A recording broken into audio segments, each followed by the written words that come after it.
10 years ago, a lot of cities across the country were experiencing racial tension. Chattanooga was no exception. In the summer of 1980, race riots broke out. Against that backdrop, there began a move to rename 9th Street in honor of Dr. Martin Luther King. This is 3rd Street. What you see there is Old Riverside High School, which is, of course, now the School for the Arts and Sciences.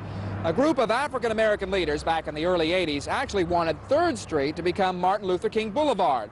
They said it was more exemplary of Dr. King. In other words, it didn't have all the bars and taverns of 9th Street.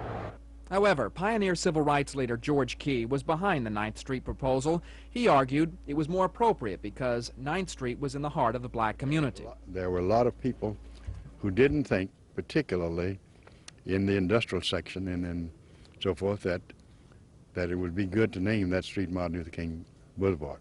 One of them was Tommy Lupton. Lupton was in the midst of constructing the Talon building across from the Reed House. Lupton said he wouldn't be able to attract office tenants with an address on MLK Boulevard. Fortunately, his relative, Jack Lupton, came to our aid. And he called me, and we had some meetings, and he talked to Tommy, and he brought a lot of others in. Finally, we had the City Commission to come in at his request. And he simply said to them that this has got to be done. In the end, Tommy Lupton did not have to use the street's new name. The city allowed him to create a new street, Union Square, and it remains that to this day. Stephen Roof, News Center 12.